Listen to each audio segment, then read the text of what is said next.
إن الحمد لله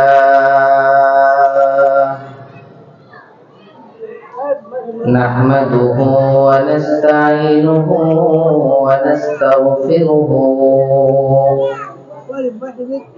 ونؤمن به ونتوكل عليه ونعوذ بالله من شرور أنفسنا ومن سيئات أعمالنا من يهده الله فلا مضل له ومن يضلله فلا هادي له ونشهد أن لا إله إلا الله وحده لا شريك له ونشهد أن سيدنا ومولانا محمدا عبده ورسوله الذي أرسله بالحق بشيرا ونذيرا وداعيا إلى الله بإذنه وسراجا منيرا أما بعد فأعوذ بالله من الشيطان الرجيم بسم الله الرحمن الرحيم يا أيها الذين آمنوا بالله ورسوله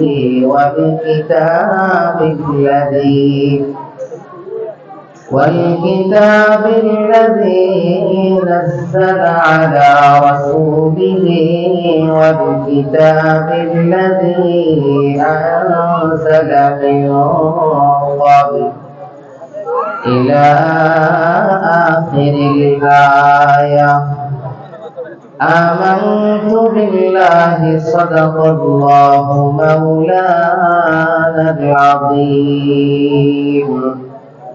وصدق رسوله النبي الكريم ونحن على ذلك لمن الشاهدين والشاكرين والحمد لله رب العالمين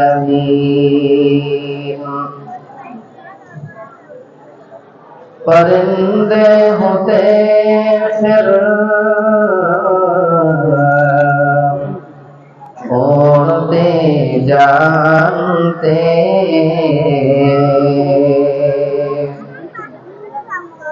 परिंदे होते फिर उड़ते जानते जाकर कदम को चुमाते बलगल उला बिकमालिही कशफ दुजा बिजमालिही हसनत जमीउ खिसालिही सल्लू अलैहि व आलिही मदीना में जाना मदीना में मरना मदीना में जाना मदीना में मरना जिंदगी में सबसे बड़ा मेरा एक तमन्ना बलगल उला बिकमालिही كشف الدجى بجماله حسنت جميع خصاله صلوا عليه وآله صلى الله عليه وسلم। সাভার ইসলামিয়া কামিল মাদ্রাসার উদ্যোগে আয়োজিত তাফসীরুল কোরআন মাহফিল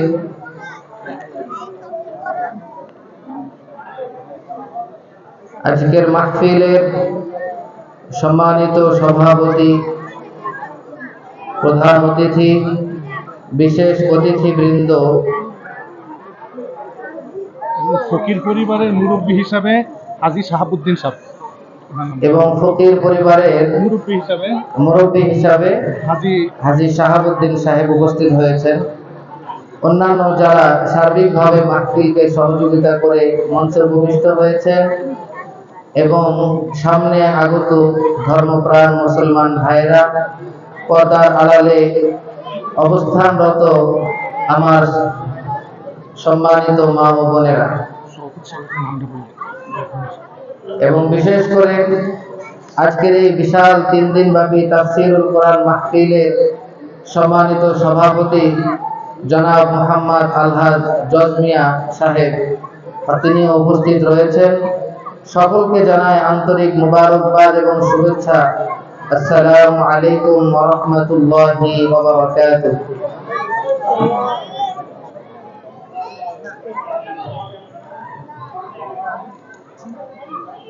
সম্মানিত হাজিরিন, আমি আপনাদের সামনে পবিত্র কালামুল্লাহ শরীফের সূরাতুন নিসা এর 136 নম্বর আয়াত তেলাওয়াত করেছি। এই আয়াতটুকুকে সামনে নিয়ে আমি আজকে আলোচনা করার চেষ্টা করব ইনশাআল্লাহ। এই আয়াতের মধ্যে আল্লাহ রাব্বুল আলামিন বলেন, ইয়া আইয়ুহাল্লাযীনা আমানু আমিনু বিল্লাহি ওয়া রাসূলিহি, হে ঈমানদারগণ, তোমরা আল্লাহ এবং তার রাসূলের প্রতি ঈমান আনো। আল্লাহ রাব্বুল আলামিন সাধারণ মানুষকে ডাকেননি। আল্লাহ এমন বলেননি, হে সাধারণ লোকজন তোমরা ঈমান আনো, বরং আল্লাহ বলেছেন, হে ঈমানদারগণ তোমরা ঈমান আনো। আল্লাহ রাব্বুল আলামিন কাফের মুশরিককে ডেকে বলেন নাই, হে দুনিয়ার কাফের মুশরিক বেঈমানের দল তোমরা ঈমান আনো। আল্লাহ রাব্বুল আলামিন বলেন, হে ঈমানদারগণ তোমরা ঈমান আনো, হে ঈমানদারগণ তোমরা ঈমান আনো। এই ঈমান আনো এর অর্থ কি? ঈমান আনো, এ বাবু এই বক্সে আওয়াজ না দিয়ে মাইকে আওয়াজ দাও বাবা, মাইকে ভালো হয়, বক্সে আওয়াজ ভালো হয় না। মাইকে দিছো? এখন হে ঈমানদারগণ তোমরা ঈমান আনো, এই কথার অর্থ কি? এই কথার অর্থ হলো, হে যারা মুখে মুখে ঈমান এনেছো, এখন মুখে মুখে ঈমান আনলে চলবে না, বরং বাস্তবে কাজে পরিণত করো। এটা একটা অর্থ। তবে এই আয়াতটি কাদের ক্ষেত্রে নাযিল হয়েছে? তাফসীরে কুরতুবীর মধ্যে এসেছে, কতিপয় উলামায়ে কেরামগণ বলেন এই আয়াতটি নাযিল হয়েছে পূর্ববর্তী আসমানি কিতাব সমূহের প্রতি যারা ঈমান এনেছিল, অর্থাৎ হে তাওরাতের প্রতি ঈমান আনয়নকারী, তোমরা কুরআনুল কারীম এর উপর ঈমান আনো। আরেকটি অর্থ এমন হতে পারে, হে ইনজিলের প্রতি ঈমান আনয়নকারী, তোমরা কুরআনুল কারীমের প্রতি ঈমান আনো। তাহলে এই আয়াতটি কোন কোন উলামায়ে কেরামগণ বলেছেন পূর্ববর্তী আসমানি কিতাব সমূহের প্রতি যারা ঈমান এনেছিল, আল্লাহ এই আয়াত নাযিল করে বললেন এখন তোমরা কোরআনের প্রতি ঈমান আনো। অথবা এই আয়াতটি নাযিল হয়েছে মুনাফিকদের সম্পর্কে, যারা মুখে মুখে শুধু বলে লা ইলাহা ইল্লাল্লাহ মুহাম্মাদুর রাসূলুল্লাহ। আল্লাহ রাব্বুল আলামিন সূরাতুন নিসা এর 136 নম্বর আয়াত নাযিল করে বললেন, হে মুখে মুখে ঈমান আনয়নকারী মুনাফিকগণ, তোমরা মুখে মুখে ঈমান আনলে চলবে না, এখন তোমরা অন্তর দিয়ে বাস্তবিক পক্ষে কাজে দেখিয়ে দাও। এই হলো আয়াতের অর্থ, সার নির্যাস। এখন আমি মুখে স্বীকার করেছি আল্লাহ আমার রব, মুহাম্মদ আমার রাসূল। এরপরে কাজ হলো অন্তর দিয়ে স্বীকার করতে হবে, অন্তর দিয়ে বিশ্বাস করতে হবে। অন্তর দিয়ে বিশ্বাস করার পর মাথা থেকে পা পর্যন্ত যে অঙ্গ প্রত্যঙ্গ গুলো আছে, পুরা দেহটাকে ইসলাম দ্বারা সুসজ্জিত করতে হবে। পুরা দেহটাকে ইসলাম দ্বারা সুসজ্জিত করার অর্থ হলো পূর্ণাঙ্গ দেহ দিয়া, সকল অঙ্গ প্রত্যঙ্গ দিয়ে আল্লাহর সকল বিধানকে, রাসূলের সকল নির্দেশনাকে আমি মেনে চলব। কবি বলেন, मस्जिद तो बना दी सब भर में ईमान की हरारत वालों ने, मन अपना पुराना पापी है, बरसों भर नमाजी ना बन सका। कवि बोलें, मस्जिद तो बना दी सब भर में ईमान की हरारत वालों ने, উত্তপ্ত ঈমানের অধিকারীরা মসজিদ তো একদিনেই বানাতে পারে, উত্তপ্ত ঈমানের অধিকারীরা এরকম 3 দিন ব্যাপী তাফসীরুল কোরআন মাহফিল মুহূর্তে আয়োজন করতে পারে। কিন্তু কবি বলেন, মন আপনা পুরানা পাপী হ্যায়, বরসোं में नमाजी ना बन सका। আরে মন তোমার পুরাতন পাপী, সেই পুরাতন পাপের মধ্যে নিমজ্জিত, পুরাতন অলসতার মধ্যে নিমজ্জিত, আল্লাহর বিধানের পরোয়া নাই, রাসূলের নির্দেশের পরোয়া নাই। আমি বছরকে বছর নামাজি হতে পারলাম না, মসজিদ বানাই আমার কি লাভ হবে? এই জন্য আপনাদের সামনে বলে, শুধু মুখে মুখে আমরা মুসলমান। যদি বলা হয় ভাই আপনি মুসলমান কি মুসলমান না, উত্তর হবে কি জিগা আপনি মুসলমান না মানে? আপনারা কেন প্রশ্ন করলেন? আমি তো মুসলমান। তাহলে মুসলমানিত্বের দাবির ক্ষেত্রে আমরা 100% অনেক উপরে, কিন্তু কাজে নেই। এই জন্য আমাদেরকে কাজে দেখিয়ে দিতে হবে। আমরা ইতিহাস কিতাবে দেখলাম 2 জন সাহাবী, তারা রাসূলের যুগে সুদূর ইন্দোনেশিয়ায় তারা চলে গিয়েছিল। ইন্দোনেশিয়ায় যাওয়ার পরে সেখানে ব্যবসা বাণিজ্য করতে থাকেন।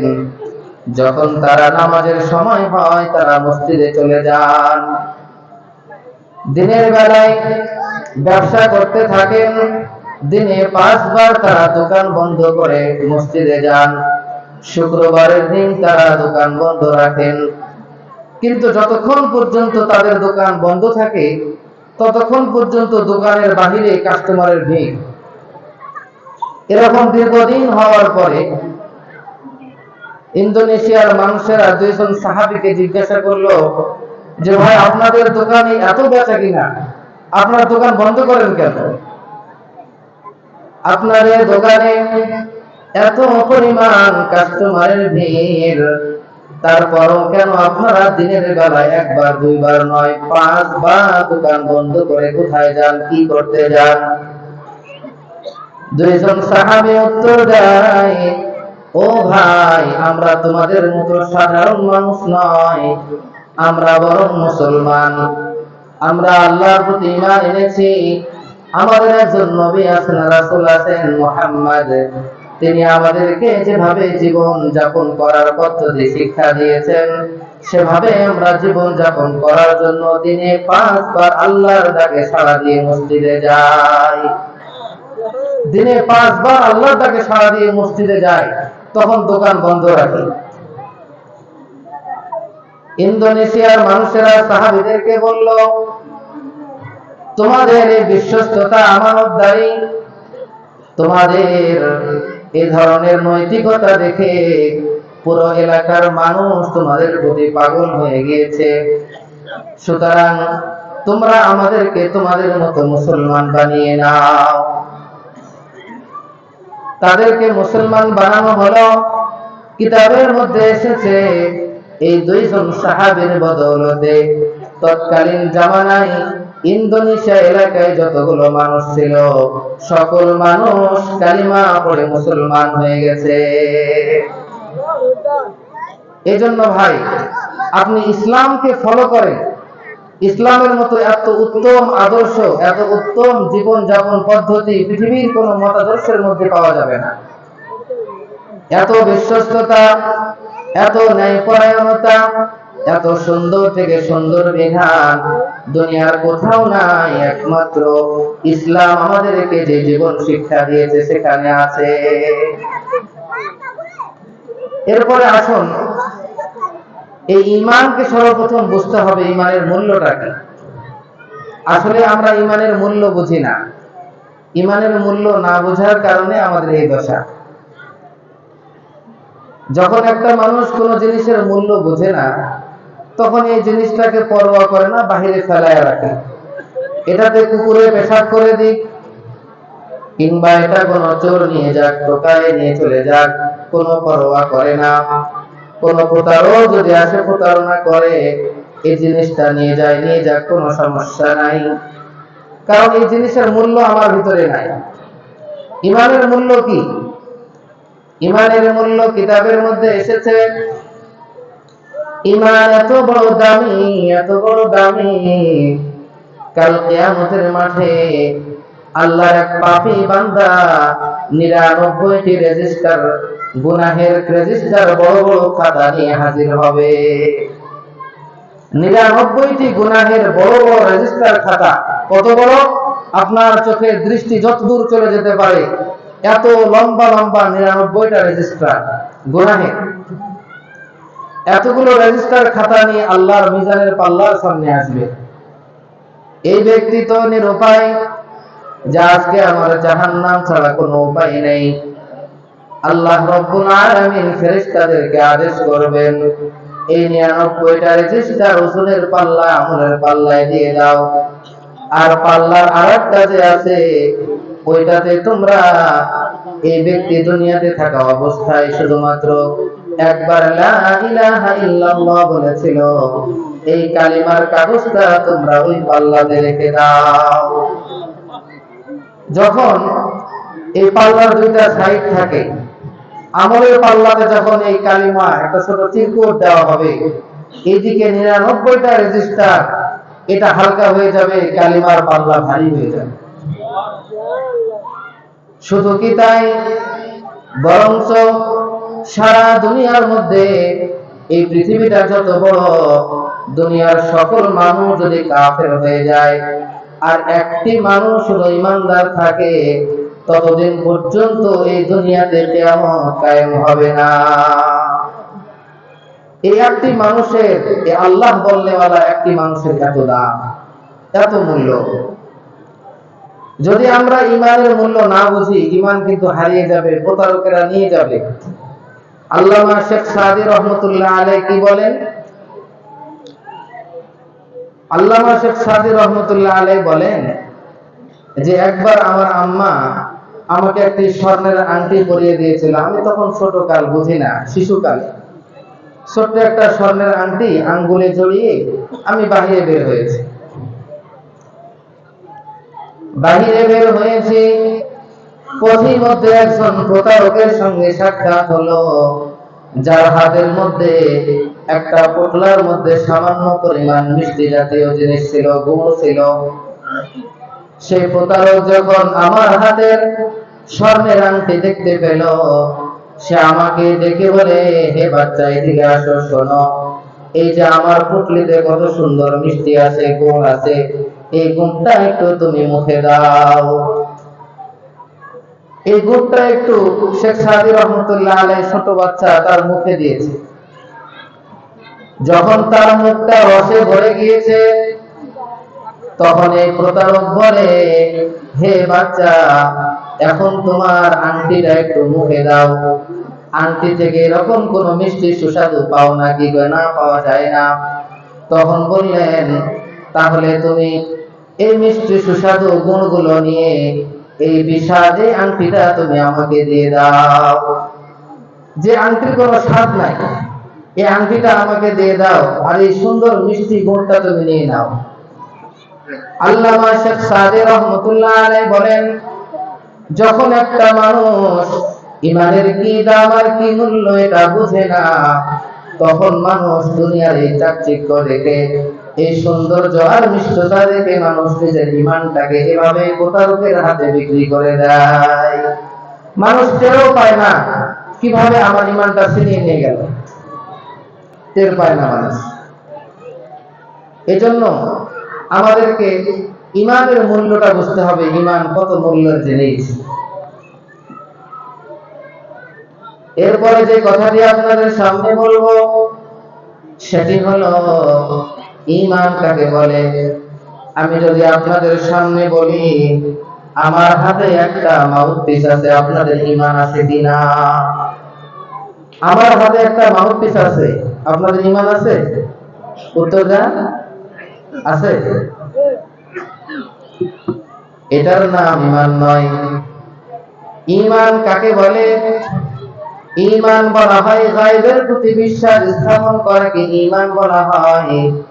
যে জিনিসটা আমি দেখি নাই, আল্লাহকে দেখি নাই, জান্নাত জাহান্নাম দেখি নাই, পরকাল দেখি নাই, এই সব কিছুকে না দেখে আমি বিশ্বাস করেছি, এটার নাম ঈমান। আমি যখন কোন জিনিসকে দেখে ফেলবো তখন তো এটা তো মুশাহাদা হলো, ঈমান বলে না। ঈমান তো কেবল সেই জিনিসকে বলে যখন মানুষ না দেখে আল্লাহর অস্তিত্বে বিশ্বাস করে, জান্নাত জাহান্নাম হিসাব নিকাশ ফুলসিরাত এই পরকালকে পরিপূর্ণ বিশ্বাস করে নেয়, এটাকে ঈমান বলে। যখন আমরা এই পরকালকে না দেখে বিশ্বাস করব, তখন আমাদের জন্য জান্নাত বেহেশত অর্জন করা সহজ হবে এবং জাহান্নাম থেকে মুক্তি পাওয়া সহজ হবে। আর যতক্ষণ পর্যন্ত আমরা ঈমান বিল গায়ব থেকে দূরে সরে যাব, তখন আমাদের জন্য জান্নাত হাসিল করা বড় কঠিন হয়ে যাবে। এটা কি বুঝছেন আপনারা? একটি ঘটনা বললেই বুঝবেন। যদিও ঘটনাটি সাহাবা আজমাইনদের না, পরবর্তীদের, কিন্তু ঘটনাটা হলে বুঝবেন। ঘটনাটি হলো ঘটনাটি হলো বাদশাহ হারুনুর রশিদের ঘটনা। একদিন তিনি তার স্ত্রী জুবাইদা খাতুনকে নিয়ে বিকাল বেলায় নদীর পাড়ে ঘুরতে গেলেন। নদীর পাড়ে ঘুরতে গেলেন, সেখানে ঘুরতে ঘুরতে হঠাৎ করে দেখা হলো বাহলুল নামক একজন ব্যক্তিকে। তাকে সবাই বাহলুল, পাগল বলে ডাকতো। সে মূলত আল্লাহর পাগল ছিল। কার পাগল ছিল? আল্লাহর পাগল বাহলুলের সঙ্গে সাক্ষাৎ। আল্লাহর পাগল বাহলুলকে দেখে বাদশাহ হারুনুর রশিদ জিজ্ঞাসা করলো, বাহলুল কি করো? বলে ঘর বানাই, মাটি দিয়ে পানি দিয়ে ঘর বানাই। বলে কি করবা? বলে এগুলো বিক্রি করব। কয় টাকা দিয়া? বলে 1 দিনার দিয়া, একটি স্বর্ণ দিনার দিয়া, স্বর্ণ মুদ্রা দিয়ে বিক্রি করব। আর আমি আল্লাহর কাছে দোয়া করব যে এই ঘরটি যে 1 দিনার দিয়ে, একটি স্বর্ণ মুদ্রা দিয়ে ক্রয় করবে, আল্লাহ তুমি তাকে জান্নাতে একটি অট্টালিকা দিয়ে দাও। বাদশা হারুনুর রশিদ তার কথাকে বিশ্বাস করলেন না, ভ্রুক্ষেপ করলেন না। তার মাটির ঘরটা 1 টাকা দিয়ে, 1 দিনার দিয়ে ক্রয় করলেন না। তার পিছনে ছিল জুবাইদা, তার স্ত্রী। জুবাইদা বলে, বাহলুল তুমি কি করো? বাহলুল পাগল উত্তর দেয়, জুবাইদা আমি ঘর বানাই। জুবাইদা বলে, ঘর কি করবা? বলে বিক্রি করব। কয় টাকা দিয়ে? 1 দিনার দিয়া। এবং যে ব্যক্তি 1টি দিনার দিয়ে আমার কাছ থেকে এই মাটির ঘরটা ক্রয় করবে, আমি তার জন্য আল্লাহর কাছে দোয়া করব আল্লাহ যেন জান্নাতে তাকে একটি বালাখানা দান করে। জুবাইরা তার যে মেয়েদের পার্স ব্যাগ থাকে, পার্স থেকে 1টি দিনার বার করে দিয়ে বলল, এই যে দিনারটা নাও, একটি ঘর আমি ক্রয় করে নিলাম। বাদশা হারুনুর রশিদ এবং তার স্ত্রী তারা চলে আসলো রাত্রিবেলায় বাড়িতে। রাত্রিবেলায় বিছানায় ঘুমিয়েছে। ঘুমের ভিতরে বাদশা হারুনুর রশিদ স্বপ্ন দেখে যে আমি দেখতে পেলাম একটি সুন্দর নদীর পাশ দিয়ে অনেকগুলো অট্টালিকা দাঁড়িয়ে আছে, একটির চেয়ে আরেকটি অনেক সুন্দর, কোনটি বা স্বর্ণ এবং রৌপ্য দ্বারা নির্মিত। এত সুন্দর অট্টালিকা দেখে আমি আর লোভ সামলাইতে না পেরে সুন্দর অট্টালিকার গেটের সামনে চলে গেলাম। প্রধান গেটের সামনে গিয়ে তাকিয়ে দেখলাম সেখানে সাইনবোর্ডের মধ্যে লেখা রয়েছে জুবাইরা খাতুন। যখন দেখলাম জুবাইরা খাতুনের নাম, তখন আমি সেখানে প্রবেশ করার জন্য গেটের মধ্যে অগ্রসর হলাম, গেটের দিকে অগ্রসর হলাম। ভিতর থেকে সিকিউরিটি গার্ড দৌড়ে চলে আসে, বলল, তোমার পরিচয় কি, এখানে কেন প্রবেশ করছো? বাদশা হারুনুর রশিদ উত্তর দেয়, এটা আমার স্ত্রী জুবাইদা খাতুনের অট্টালিকা, আমি এখানে প্রবেশ করব। সিকিউরিটি গার্ড বলে, এটা ওই দুনিয়া নয়, এটা এমন একটা জগৎ, এই জগতে অট্টালিকা যার নামে বরাদ্দ থাকে একমাত্র সেই ব্যক্তি প্রবেশ করতে পারবে, অন্য কাহারও পারমিশন নাই। এই কথা বলার পরে সিকিউরিটি গার্ড বাদশা হারুনুর রশিদকে গলা ধাক্কা দিয়ে বের করে দিলেন। যখন গলা ধাক্কা দিলেন, সাথে সাথে হারুনুর রশিদের ঘুম ভেঙে গেল। বলে, হাই, কালকে বিকালে বাহলুল পাগল আমার সঙ্গে এমনটি করলো, কিন্তু আমি তাকে বিশ্বাস করি নাই। জুবাইদা বিশ্বাস করেছিল, সে তো জান্নাত কামাই করে ফেললো। এখন বাদশা ঘুম থেকে উঠেই চিন্তিত, সারাদিন চিন্তিত, ডিপ্রেশন।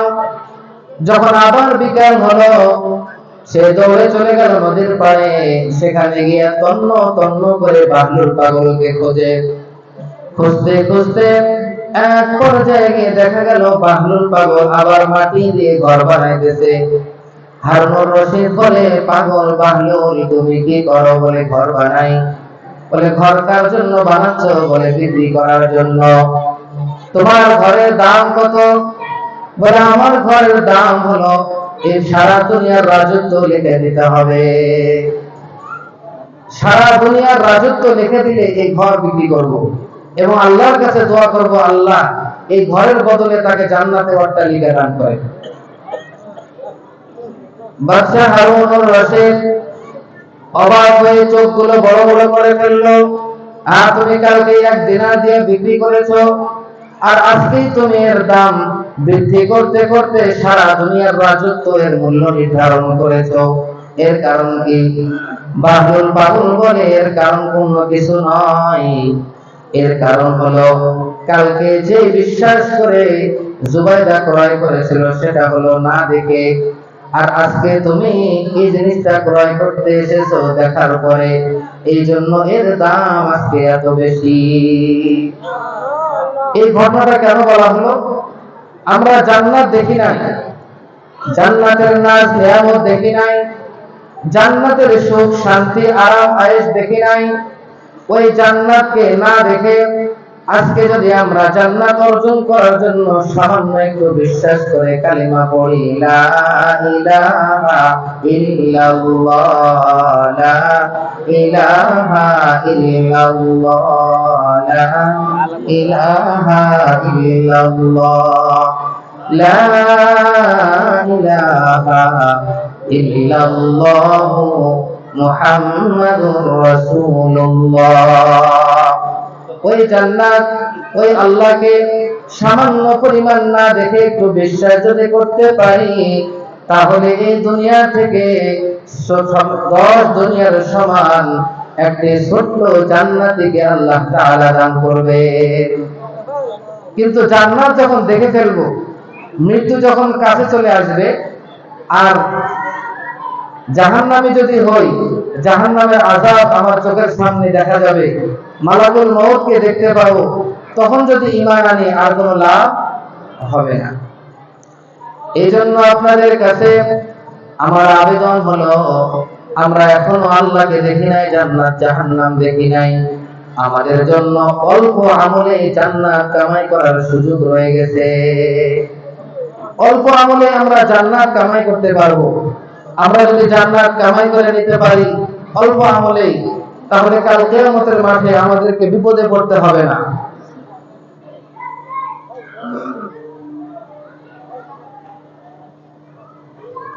আমি আপনাদেরকে আরেকটি কথা বলি, ঈমানের ক্ষেত্রে আমরা যখন ঈমান এনেছি, শরীয়ত আমাদেরকে চলার জন্য পদ্ধতি দান করেছেন। আমরা কিভাবে চলবো এর একটা পদ্ধতি শরীয়ত আমাদেরকে দিয়েছেন। সেই পদ্ধতিটার নাম হলো ওহীর মাধ্যমে যে সকল খবর আমাদের কাছে এসেছে, রাসূলের মাধ্যমে আমাদের পর্যন্ত পৌঁছেছে, সেই খবরের মাধ্যমে আমরা জীবন পরিচালনা করব। আমরা চোখে দেখে কোনো কিছুর উপরে বিশ্বাস করব না, এটা হলো শরীয়তের তাকাজা। তার মানে কি? তার মানে হলো দুনিয়ার মানুষগুলো যারা ঈমান এনেছে, তারা চোখে দেখে কোনো কাজ করবে না। তারা চোখে দেখলো একটি জিনিসের মধ্যে লাভ, আমি সেই লাভের দিকে চলবো, শরীয়ত এটা পছন্দ করে না। চোখে দেখা যায় আমি যদি ঘুষ খাই, ঘুষের মধ্যে অনেক লাভ, কোন রকমের কষ্ট ছাড়াই উপার্জন করা যায়। আমি যদি সুদ খাই, সহজে আমি অনেক টাকা ইনকাম করতে পারি। আমি যদি কাহার সম্পদ আত্মসাৎ করি, তাহলে আমি চোখে দেখতে পাই অনেকগুলো সম্পদ আমি অর্জন করে ফেললাম। এভাবে চোখে দেখে ভালো মন্দ নির্ণয় করে ঈমানদারের জন্য চলা নিষেধ। ঈমানদার চোখে দেখে এটা নির্ণয় করবে না। ঈমানদার নির্ণয় করবে একমাত্র আল্লাহ রাব্বুল আলামিন ফেরেশতা জিবরাইলের মাধ্যমে নবী মুহাম্মদ সাল্লাল্লাহু আলাইহি ওয়াসাল্লামের কাছে ওহীর মারফতে যে খবর আরশে আজিম থেকে এসেছে, এই খবর অনুসরণ করে মুমিনরা চলবে, এর বাইরে চলবে না। আপনাদেরকে উদাহরণ দিলে বুঝবেন। হযরত মূসা আলাইহিস সালাতু ওয়াস সালাম, তিনি যে হক নবী, সত্য নবী, এটা প্রমাণ করার জন্য ফিরআউন বলেছিল একটি বিশাল মাঠের মধ্যে সাপের জাদু খেলা দেখা হবে। বিশাল মাঠে আয়োজন করলো সাপের খেলা। পুরো দেশ থেকে, মিশর থেকে যত বড় বড় জাদুকর আছে, জাদুকরদেরকে আনা হলো। অপরদিকে মূসা আলাইহিস সালাম, তিনি তো জাদুকর নন, তার কাছে কোনো সাপ বিচ্ছু বলতে কিছু নাই। মূসা আলাইহিস সালাম এক প্রান্তে দাঁড়িয়ে আছেন, আর বিপরীত প্রান্তে দাঁড়িয়ে আছে সমস্ত জাদুকররা। ফিরআউন আদেশ হলো, হে জাদুকররা, তোমরা সাপ ছেড়ে দাও। শত শত যত সংখ্যায় সাপুড়ে ছিল, তারা তাদের সাপগুলো ছেড়ে দিল মাঠের মধ্যে। হাজার হাজার সাপ ধেয়ে আসছে মূসা আলাইহিস সালামের দিকে। কিতাবওয়ালা বলেন, মূসা আলাইহিস সালামের দিকে হাজার হাজার সাপ ধেয়ে আসছিল, তাকে ছোঁ মারবে।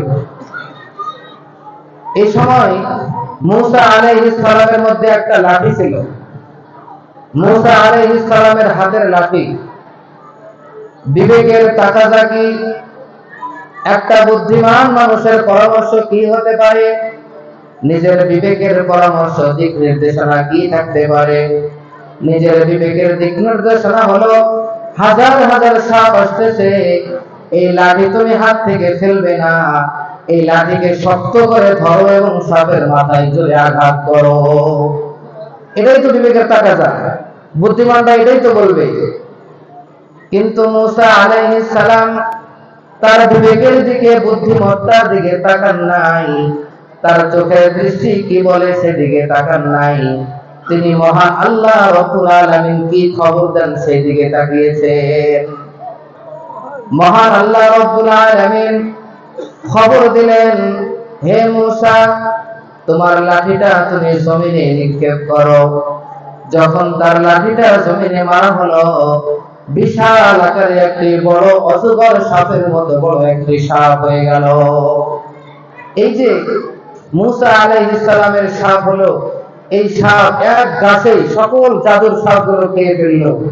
এই মূসা আলাইহিস সালাম যে পদ্ধতিতে জীবন যাপন করলেন, এটা কি নিজের চোখে দেখে বুদ্ধিমত্তার দিকে তাকিয়ে, না আল্লাহর খবরের দিকে তাকিয়ে?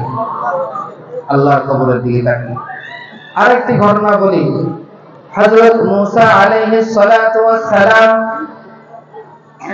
রাত্রি বেলায় তার সঙ্গে সাথীদেরকে নিয়ে নীল নদের দিকে অগ্রসর হচ্ছেন। এই দেশ থেকে তারা চলে যাবেন, এই দেশে তারা থাকবে না।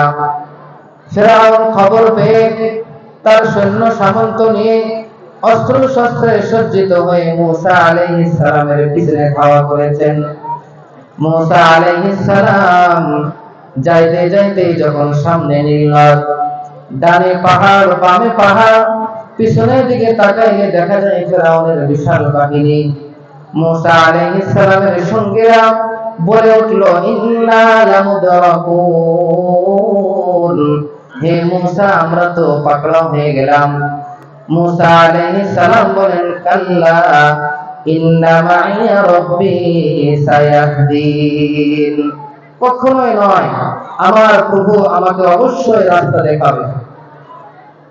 এই সময়ের তাকাজাকি, সামনে যেহেতু সাগর যাওয়া যাবে না, ডানে পাহাড়, এত বড় পাহাড়ে কিভাবে উঠব, বামে এত বড় পাহাড়ে কিভাবে উঠব, একটি মাত্রই রাস্তা ছিল পিছনের দিক, সেদিকে ফিরআউনের বাহিনী।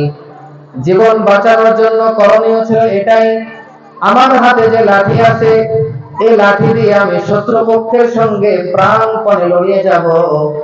কিন্তু আল্লাহ রাব্বুল আলামিন বললেন, না, তোমার বিবেক যা চাবে এভাবে চললে হবে না। বরং আল্লাহ রাব্বুল আলামিন ওহীর মারফত জানিয়ে দিলেন, হে মূসা, আনিযরিব বিআসাকাল বাহর, তুমি তোমার লাঠিটাকে সাগরের মধ্যে নিক্ষেপ করো, সাগরে মারো। মূসা আলাইহিস সালাম আল্লাহ রাব্বুল আলামিনের আদেশ পেয়ে তার লাঠিটাকে সাগরের মধ্যে মারলেন।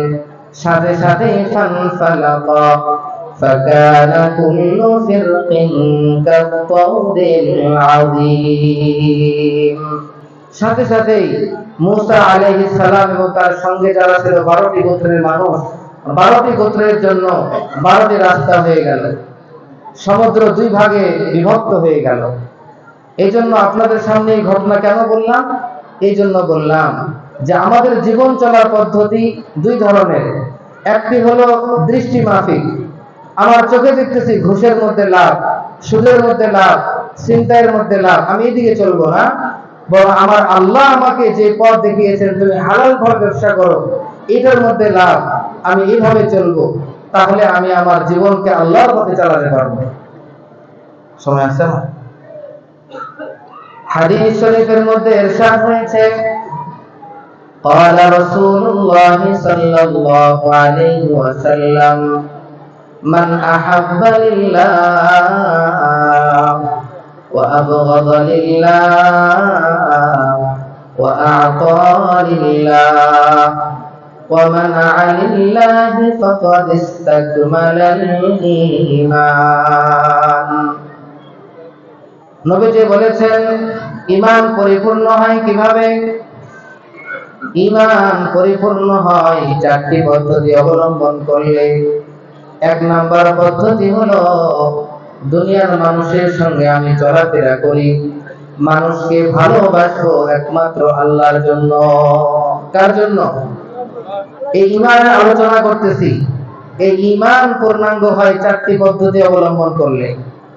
1 নাম্বার পদ্ধতি হলো আল্লাহর জন্য ভালোবাসতে হবে। আল্লাহর জন্য ভালোবাসার অর্থ কি?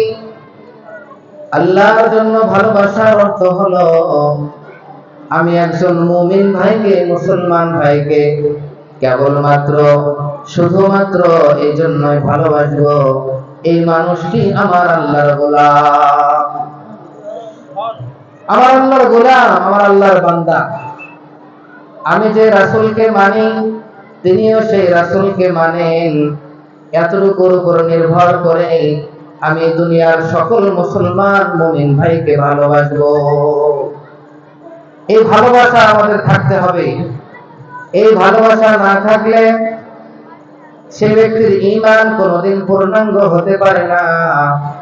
আমি একজন মুসলমান হয়ে অপর মুসলমানকে ভালোবাসি, তার আলামত কি বুঝবো কিভাবে?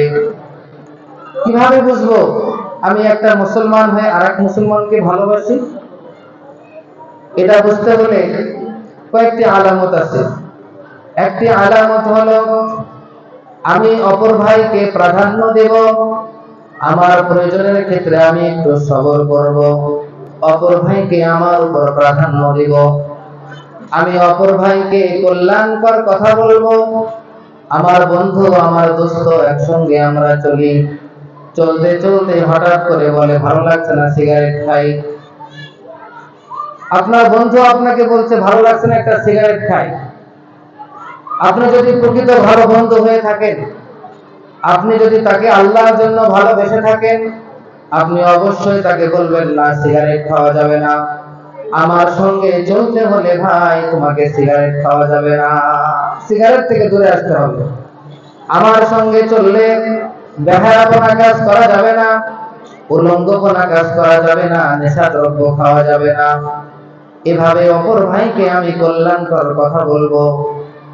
আমি তাকে বলবো ইন্নী উহিব্বুকা ফিল্লাহ, আমি যাকে ভালোবাসি ভালোবাসার বহির প্রকাশ করার জন্য তাকে বলবো আমি আপনাকে আল্লাহর জন্য ভালোবাসি। এভাবে আমি প্রকাশ করে দেব। আমি আমার মুসলমান ভাইয়ের জন্য কল্যাণের দোয়া করতে থাকবো। ওগো আল্লাহ, আপনি আমার এই মুসলমান ভাইয়ের জানে মালে বরকত দান করুন। আমার মুসলমান ভাই অসুস্থ, তাদেরকে সুস্থতা দান করুন। আমার মুসলমান ভাই বড় বিপদে আছে, তাকে আপনি বিপদ থেকে উদ্ধার করে দিন। এই জন্য একজন মুসলমান অপর মুসলমানকে ভালোবাসে, এগুলো তার আলামত। এগুলো হলো আলামত। আমি কল্যাণকর কথা বলবো, অপর ভাইকে প্রাধান্য দিব, তার বিপদে সাহায্য করব, তার জন্য কল্যাণের দোয়া করব, তার জন্য ভালোবাসার বহিঃপ্রকাশ করব। যদি আমি এমনটি করতে পারি তাহলে আমার ঈমানটা হবে পূর্ণাঙ্গ। এরপরে আসি 2 নাম্বার, ঈমান পরিপূর্ণ হওয়ার 2 নাম্বার ক্যাপসুল কি? 2 নাম্বার ক্যাপসুল ওয়া আবগাদা লিল্লাহ, আমি আল্লাহর জন্যই অপর ভাইকে অপছন্দ করব, ঘৃণা করব। 1 নাম্বার আল্লাহর জন্যই ভালোবাসবো, 2 নাম্বার হলো আল্লাহর জন্যই কাউকে ঘৃণা করব। আপনার সাথে আমার সম্পর্ক নাই, আপনাকে আমি পছন্দ করি না, সেটা আমার কোনো দিলের খাহেশ হয়েছে সেজন্য হলে হবে না, বরং একমাত্র আল্লাহর জন্যই হতে হবে। আল্লাহর জন্য আমি আপনাকে পছন্দ করি না। মানুষ হিসাবে মানুষকে ঘৃণা করা যাবে না, মানুষের পাপকে ঘৃণা করতে হবে। কাকে ঘৃণা করতে হবে? পাপকে ঘৃণা করতে হবে। এর আগে আপনাদেরকে একটি কথা বলি যে আল্লাহ রাব্বুল আলামিন কোরআন হাদিস থেকে আমরা বুঝতে পারি 4 শ্রেণীর মানুষের সঙ্গে বিদ্বেষ রাখতে হবে, তাদের সঙ্গে ঘৃণা পোষণ করতে হবে, বন্ধুত্ব করা যাবে না। কয় শ্রেণীর মানুষের সাথে? 4 শ্রেণীর মানুষ। একটা হলো কাফের। আল্লাহ রাব্বুল আলামিন ইরশাদ করেন লা ইয়াত্তাখিযুল মুমিনুনাল কাফিরিনা আউলিয়া মিন দুনিল মুমিনিন, মুমিনরা যেন লা ইয়াত্তাখিযুল মুমিনুনাল কাফিরিনা আউলিয়া মিন দুনিল মুমিনিন, মুমিনরা যেন মুমিনদেরকে ব্যতি রেখে কাফেরদেরকে বন্ধু হিসাবে গ্রহণ না করে। যদি তারা এমনটি করে ومن يفعل ذلك فليس من الله في شيء إلا أن تتقوا منهم تقاه, যদি মুমিনরা কোন কাফেরের সঙ্গে, কোন হিন্দুর সাথে, কোন পৌত্তলিকের সাথে, কোন খ্রিস্টানের সাথে, ইহুদিদের সাথে অন্তরঙ্গ বন্ধুত্ব স্থাপন করে, আল্লাহর সাথে তাদের কোনো সম্পর্ক থাকবে না। এই জন্য আমাদেরকে খুব সচেতন থাকতে হবে। কাফেরদের সঙ্গে আমার লেনদেন থাকতে পারে, এক সমাজে উঠা বসা থাকতে পারে, তাদের সঙ্গে বিভিন্ন আচার অনুষ্ঠানে যাওয়া লাগতে পারে। হ্যাঁ, মানবতার প্রতি সম্মান দেওয়ার কথা আল্লাহ বলেছেন, ওয়াকুলু লিন-নাসি হুসনা, তোমরা মানুষের সঙ্গে সুন্দরভাবে কথা বলো। এই আয়াতের কারণে আমাদেরকে সকল মানুষকে মানবতার প্রতি সম্মান দেখানোর জন্য সকল মানুষের সঙ্গে সুন্দর আচরণ করতে হবে, কিন্তু অন্তরঙ্গ বন্ধু হিসাবে কাফেরদেরকে গ্রহণ করা যাবে না। 2 নাম্বার, জালেম যারা, তাদের সঙ্গে বন্ধুত্ব স্থাপন করা যাবে না, আল্লাহর জন্য তাদেরকে ঘৃণা করতে হবে। عن أوس بن شرحبيل أنه سمع رسول الله صلى الله عليه وسلم قال من مشى مع ظالم وهو يعلم أنه ظالم فقد خرج من الإسلام। আউস বিন শুরাহবিল রাসূল করিম সাল্লাল্লাহু আলাইহি ওয়াসাল্লাম কে বলতে শুনেছেন, নবীজি বলেছেন, যে ব্যক্তি জালেমের সঙ্গে চলাফেরা করে, অত্যাচারীর সঙ্গে, সীমালঙ্ঘনকারীর সঙ্গে চলাফেরা করে, এটা জেনে শুনেই যে সে জালেম, ওয়া ইয়ালামু আন্নাহু যালিমুন ফাকাদ খারাজা মিনাল ইসলাম। তাহলে যে ব্যক্তি জালেমের সঙ্গে উঠা বসা করছে, তার সঙ্গে চলাফেরা করছে, সে ইসলাম থেকে বের হয়ে যাবে। এই জন্য আমার ঈমানকে বেঁচে রাখার জন্য, ইসলামের মধ্যে থাকার জন্য আমাদেরকে পজিটিভ এবং নেগেটিভ সাইড দুটাই আমাদেরকে সামনে রাখতে হবে। ঈমানের মূল্যায়নের পাশাপাশি ঈমান কিভাবে খর্ব হয়, ঈমান কিভাবে নষ্ট হয়, ঈমান কিভাবে পূর্ণাঙ্গ হয়, এগুলো শিখতে হবে। এই হাদিসে আমরা পেলাম জালেমের সঙ্গে জেনে শুনে চলা যাবে না।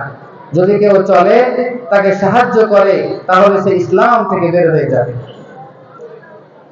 আমি যদি কোনো জালেমকে, অত্যাচারীকে আমার একটা মূল্যবান ভোট দিয়ে তাকে আমি নির্বাচনে, তাকে আমি জয়লাভ করার জন্য ভোট দেই, তাকে সাহায্য করি, সুপারিশ করি, আমার ভোট পেয়ে সে যদি ক্ষমতায় যাওয়ার পরে জুলুম করে, অত্যাচার করে, অন্যায় করে, এই সকল পাপের দায়ভার আমার উপরেও চলে আসবে।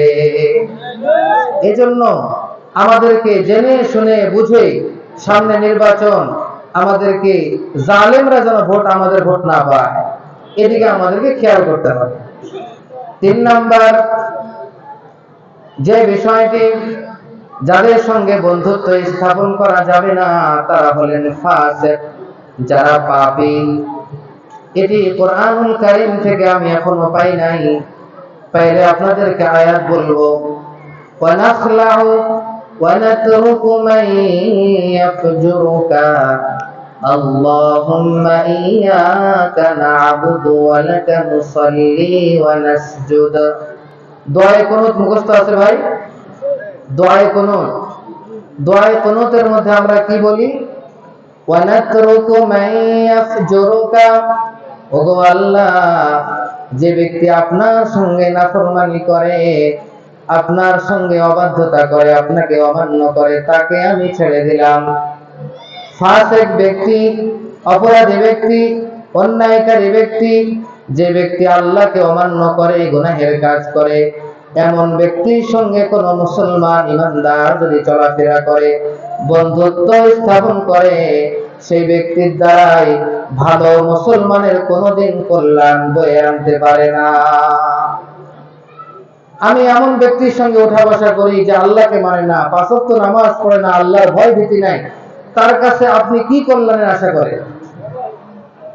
সে তো মহান রব, মহান দয়ালু আল্লাহ রাব্বুল আলামিনের সঙ্গেই তার সম্পর্ক নাই, অবাধ্য। আপনার প্রতি সে কতটুকু কৃতজ্ঞ থাকবে?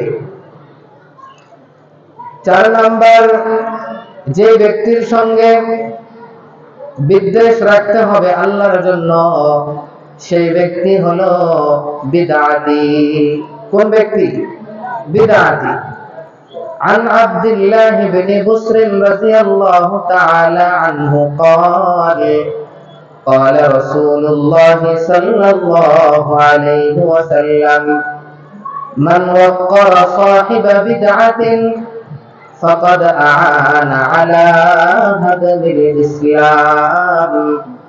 নবীজি সাল্লাল্লাহু আলাইহি ওয়াসাল্লাম ইরশাদ করেন, যে ব্যক্তি কোন বিদআতি ব্যক্তিকে সম্মান করলো, সম্মানের আসনে বসালো, সেই ব্যক্তি ইসলামকে ধ্বংস করার জন্য সাহায্য করলো। সবচেয়ে বড় কথা হলো বেদাত কে, তাকে তো আমি চিনি না, বেদাত কি জিনিস সেটাও তো জানি না। বেদাত হলো কোন একটি কাজ বা কথা, কোন একটি রীতি বা নীতি, কোন একটা পদ্ধতি যা নবীজি করেন নাই, সাহাবা আজমাইনও করেন নাই, এমন একটি কাজ আপনি ইবাদত মনে করে যদি করেন তাহলে সেটাই হবে বিদআত। নবীজি করেন নাই, সাহাবা আজমাইন করেন নাই, কিন্তু আমি এটাকে ইবাদত মনে করে করছি, তাহলে এটা বিদআত হবে। এরকম যারা দ্বীন ইসলামের তাহরিফ করে, দ্বীন ইসলামের মধ্যে পরিবর্তন করে, এই সমস্ত ব্যক্তিকে সম্মান দেওয়া যাবে না। খাঁটি আলেম, খাঁটি ইমানদার, খাঁটি পীর বুজুর্গ, খাঁটি আল্লাহর ওলিকে সম্মান দিতে হবে। তাহলে আমরা ঈমানকে পূর্ণাঙ্গ করার দ্বিতীয় চ্যাপ্টারে আসছি, যে আমরা আল্লাহর জন্যই মানুষের সঙ্গে ভালোবাসা রাখবো, আল্লাহর জন্যই মানুষের সঙ্গে বিদ্বেষ রাখবো। তো 4 শ্রেণীর মানুষের সঙ্গে বিদ্বেষ রাখতে বলা হয়েছে। এখন কথা হলো, এই 4 শ্রেণীর মানুষের মাঝে 4টা অপরাধ আছে। কয়টি অপরাধ? 4টি অপরাধ। প্রথম শ্রেণীর মানুষের মধ্যে রয়েছে একটি অপরাধ, তার নাম কুফর। দ্বিতীয় যে ব্যক্তি, এর মধ্যে যে অপরাধ রয়েছে, এই অপরাধটার নাম হলো জুলুম। তৃতীয় যে ব্যক্তি, এর মধ্যে যে অপরাধটি রয়েছে, এই অপরাধটির নাম হলো আল ফিসক ওয়াল ফুজুর। এবং চতুর্থতম যে ব্যক্তি রয়েছে, এর মধ্যে যে অপরাধ আছে, সেই অপরাধটার নাম হলো আল বিদআত। এই 4টি অপরাধ আমি আপনাদেরকে কেন এভাবে বলতেছি? আমাদের কথা হলো, আমরা পাপকে ঘৃণা করব, পাপীকে ঘৃণা করব না। কাকে ঘৃণা করব? পাপকে ঘৃণা করব। এই 4টা পাপকে ঘৃণা করব, পাপীকে ঘৃণা করব না। এটা আবার কেমনে হয়? এটা আবার কেমনে হয়? নবীজি সাল্লাল্লাহু আলাইহি ওয়াসাল্লাম খায়বারের যুদ্ধ থেকে যখন অবসর হলেন, খায়বার বিজয় হলো, মুসলমানরা এতটাই ক্ষুধার্ত ছিল যে মুসলমানরা ক্ষুধার কারণে কি খাবে, সামনে দেখতে পেল একটা রসুনের ক্ষেত। কিসের ক্ষেত? রসুনের ক্ষেত। সাহাবা আজমাইন রসুনের ক্ষেত দেখতে পেয়ে এই ক্ষেতের মধ্যে ঝাঁপিয়ে পড়লো, আর জমিন থেকে উপড়ায়া উপড়ায়া রসুন গুলো খাওয়া আরম্ভ করলো, কারণ ক্ষুধার মাত্রা অতিরিক্ত। এত পরিমাণ ক্ষুধা, খানা না পেয়ে তারা ডাইরেক্ট রসুন খাওয়া শুরু করে দিয়েছে। এভাবে রসুন খাওয়ার পরে যখন নামাজের সময় হলো, সাহাবা আজমাইনরা নবীজির কাছে চলে আসলো জামাতে নামাজ পড়ার জন্য।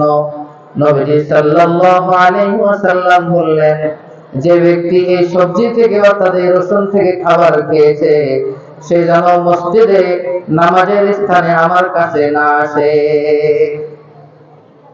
যেখানে নামাজ পড়া হচ্ছে, এখানে যেন এই সাহাবীরা যারা রসুন খেয়েছে তারা যেন আশপাশে না আসে, এরা যেন দূরে থাকে। এই কথা যখন রাসূল বললেন, সাহাবা আজমাইনদের মাঝে হইচই শুরু হয়ে গেল। হুররিমাত হুররিমাত হুররিমাত, রসুন খাওয়া হারাম হয়ে গেছে, রসুন খাওয়া হারাম হয়ে গেছে, রসুন খাওয়া হারাম হয়ে গেছে। নবীজি সাল্লাল্লাহু আলাইহি ওয়াসাল্লামের কানে যখন সংবাদ আসলো যে সাহাবা আজমাইনরা তো বলা শুরু করেছে রসুন খাওয়া হারাম, নবীজি সাল্লাল্লাহু আলাইহি ওয়াসাল্লাম সকলকে ডাকলেন, ডেকে বললেন, ও আমার সাহাবীরা, রসুন খাওয়া হারাম এই কথা আমি বলি নাই। আল্লাহ রাব্বুল আলামিন যে জিনিসটা হারাম করেছেন, এই জিনিসটা হারাম করার মতো ক্ষমতা আমার নাই। এটা আমি হারাম করতে পারি না। হ্যাঁ, আমি এই রসুনের গন্ধটা আমি অপছন্দ করি, রসুনের গন্ধটা অপছন্দ করি।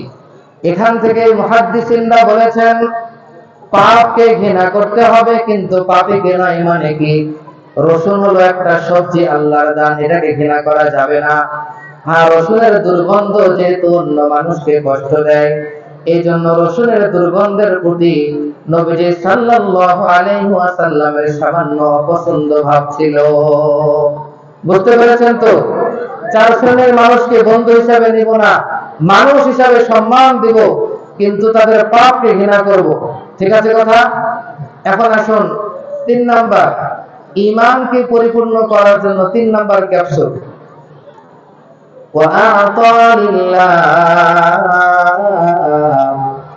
ঈমান যদি পরিপূর্ণ করতে হয়, 3 নাম্বার যে আমলটি করতে হবে সেটি হলো আল্লাহ রাব্বুল আলামিনের সন্তুষ্টির জন্য দান করতে হবে। আমি যত দান করি, টাকা পয়সা, জমা জমি, বিভিন্ন কিছু, খাবার দাবার, যাহা কিছুই দান করি, এটা কি লোক দেখানোর জন্য দান করতে হবে না আল্লাহর জন্য? আল্লাহর জন্য দান করতে হবে।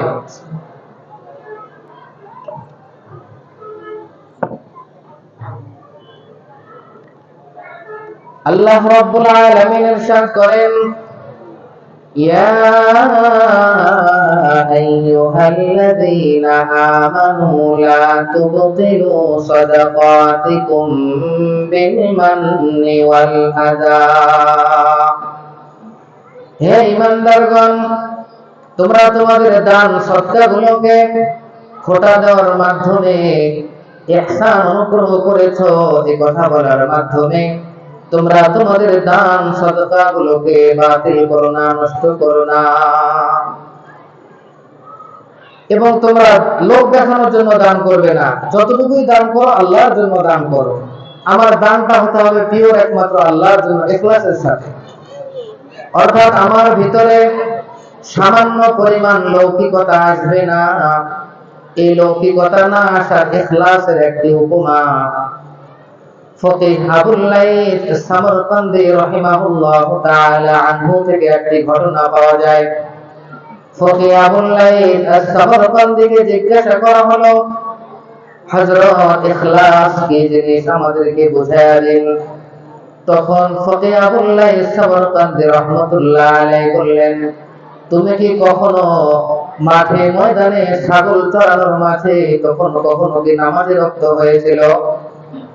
রাখাল বলে, মানুষটি বলে, হ্যাঁ, ছাগল চড়াইতে চড়াইতে অনেক সময় এমন হয়েছে নামাজে রক্ত হয়েছে। ফকিহ আবুল লাইথ আবার প্রশ্ন করে, তখন তুমি কি করেছো? লোকটি বলে, তখন আমি যাই নামাজ বিছিয়ে কিংবা নামাজের স্থান তৈরি করে নামাজ আদায় করেছি। ফকিহ আবুল লাইথ বলেন, যখন তুমি নামাজ আদায় করেছো তখন তোমার মনের অবস্থা কি এমন হয়েছিল যে আমি নামাজ পড়লাম, নামাজ পড়ার পর এই বকরিগুলো, ছাগলগুলো তোমার প্রশংসা করবে? লোকটি বলে, এরকম তো কোনো কল্পনা আমার মনে আসে না, কারণ ছাগল কোনোদিন প্রশংসা করে? বকরি কোনোদিন কারো প্রশংসা করে? ফকিহ আবুল লাইথ সামরকান্দি রাহিমাহুল্লাহ বলেন, এটার নাম হলো ইখলাস। সুতরাং যখন আমরা আল্লাহর রাহে কোনো কিছু দান করব, তখন আমি সামান্য থেকে সামান্য পরিমাণ একটু আমি, মানুষ আমার প্রশংসা করবে এমনটি আমি ধারণা, এমনটি আশাও আমি কখনো করতে পারবো না। আল্লাহর জন্য দান করতে হবে। আমি আপনাদেরকে আরেকটি ঘটনা শোনাবো। হযরত সাআদ ইবনে আবি ওয়াক্কাস রাদিয়াল্লাহু তাআলা আনহু মাদাইন জয় করার পর যুদ্ধ যখন বিজয় হলো, বিজয় হওয়ার পর যখন তারা ফেরত আসতেছেন, ফেরত আসার সময় একটি স্থানে সাআদ ইবনে আবি ওয়াক্কাস রাদিয়াল্লাহু তাআলা আনহু সাহাবা আজমাইন যারা যুদ্ধের সৈন্য ছিল তাদেরকে সামনে নিয়ে বসলেন, বললেন, দাও, তোমাদের কাছে কি কি মাল আছে তোমরা দাও। তোমাদের কাছে কি কি মাল আছে, সম্পদ আছে, গনিমতের মাল দাও, এগুলো বন্টন করে দেব। সকলেই যুদ্ধ থেকে যে সকল মাল হাসিল হয়েছিল এই সকল মালগুলো সাদ ইবনে আবি ওয়াক্কাসের সামনে পেশ করা শুরু করলো। সবার পরে একটি নওজোয়ান, ছোট্ট কিশোর, একটি নওজোয়ান কাপড়ের মধ্যে ভাঁজ করে কি যেন আনছে। কাপড়ের মধ্যে ভাঁজ করা, তার দেহের মধ্যে তেমন কোনো সুন্দর পোশাক নেই, ছেঁড়া ফাটা পোশাক। আরেকটি কাপড় দিয়ে কি যেন একটা ভাঁজ করে লুকায়া লুকায়া নিয়ে আসতেছে। সাদ ইবনে আবি ওয়াক্কাস বলেন, এই কাপড়ের মধ্যে কি? বলে, হযরত আপনি খুলে দেখেন। কাপড়টা খুলে দেখে শত্রু বাহিনীর, কাফের বাহিনীর যে সর্দার ছিল, সেই সর্দারের শাহী রাজ মুকুট তার হাতের মধ্যে আছে। শাহী রাজ মুকুট এই নওজোয়ানে কিশোরের হাতে শত্রু বাহিনীর সেই শাহী মুকুট যদি তার হাতের মধ্যে থাকে, এই শাহী মুকুটের মধ্যে তৎকালীন জামানায় দামি দামি ডায়মন্ড, মণি, মুক্তা, জওহর এগুলো খচিত থাকতো। এই নওজোয়ান যদি চাইতো, যেহেতু পুরা যুদ্ধের এই কাফেলার কোন মানুষ তার এই শাহী মুকুট সম্পর্কে কিছুই জানে না, এই শাহী মুকুটটা সে যদি লুকায় রাখতো, তাহলে এই শাহী মুকুট থেকে একটি একটি করে হীরা, একটি একটি করে মণি মুক্তা বাহির করে করে সে এই খরচ করে সে সারা জীবনটা কাটায় দিতে পারত। কিন্তু সে তা করে নাই। এত বিশাল মূল্যবান শাহী মুকুট সাদ ইবনে আবি ওয়াক্কাস রাদিয়াল্লাহু তাআলা আনহুর হাতে অর্পণ করলেন। সাদ ইবনে আবি ওয়াক্কাস বলেন, হে নওজোয়ান, হে কিশোর, তোমার নাম কি? তখন এই কিশোর বলে, আমি যে দান করেছি, এই দান করা যে আল্লাহ দেখেছেন, সে আল্লাহ আমার নামও জানেন, আমার বাবার নামও জানেন। সে আল্লাহ আমার নামও জানেন, আমার বাবার নামও জানেন, সুতরাং আমার নাম বলার কোনো দরকার নাই। এরপরে আসুন, ওয়া মানাআ লিল্লাহ, ঈমান পরিপূর্ণ হওয়ার জন্য 4 নাম্বার ক্যাপসুল হলো আল্লাহ রাব্বুল আলামিনের জন্যই কোনো কিছু দেওয়া থেকে বিরত হওয়া। 3 নাম্বার ক্যাপসুল বলেছিলাম আল্লাহর জন্য দান করা। 4 নাম্বার ক্যাপসুল বললাম আল্লাহ রাব্বুল আলামিনের জন্যই দেওয়া থেকে বিরত থাকা। দেওয়া থেকে বিরত থাকা। হযরত ওমর ইবনুল খাত্তাব রাদিয়াল্লাহু তাআলা আনহুর দরবারে গনিমতের মাল এসেছে। ওমর ইবনুল খাত্তাবের স্ত্রী বললেন, হে আমিরুল মুমিনিন, এই মালের মধ্য থেকে একটি এসেছে সুগন্ধি, এই সুগন্ধিটা আমি নিজেই বন্টন করে দেই। আমিরুল মুমিনিন হযরত ওমর রাদিয়াল্লাহু তাআলা আনহু তার স্ত্রীকে বললেন, না, এই গনিমতের সুগন্ধি তুমি বন্টন করতে পারবে না, এই গনিমতের সুগন্ধি অন্য মানুষ বন্টন করে দিবে। এর কারণ কি? এর কারণ হলো, আমরা তো এখন জানি সুগন্ধি আতরের মধ্যে রাখে, বোতলের মধ্যে রাখে, একটি শলাকা থাকে, ওই শলাকা বাহির করলে আতর চলে আসে, গায়ে লাগাইলাম। তৎকালীন যুগে এরকম সুগন্ধি ছিল না, হাত দিয়ে উঠাইতে হতো। হযরত ওমর বলেছেন, তুমি এজন্যই সুগন্ধি বিতরণ করতে পারবে না। কারণ হলো, তুমি যখন সুগন্ধি বিতরণ করবে, তখন তোমার হাতের মধ্যে সুগন্ধি লেগে যাবে, আর সেই সুগন্ধি আমরা সুগন্ধ গ্রহণ করতে পারবো। আমি চাই এই গনিমতের মাল থেকে তোমার হাতে সামান্য পরিমাণ যে সুগন্ধি লেগে থাকবে, ওটাও আমি চাই না। কথা কি বুঝে আসছে? এতটুকু আমি চাই না। সুতরাং ও ভাইরা আমার, আপনাদের সামনে বললাম, মুখে মুখে ঈমান আনলে হবে না, আমলে বাস্তবায়ন করে দেখাইতে হবে। আমাদের ঈমান, এটা হলো গায়বের প্রতি ঈমান, আল্লাহর খবরের প্রতি ঈমান। আমরা চোখে দেখে ভালো মনে হলেই সেভাবে চলবো না, আল্লাহ রাব্বুল আলামিনের আদেশ হিসাবে জীবনকে পরিচালিত করব।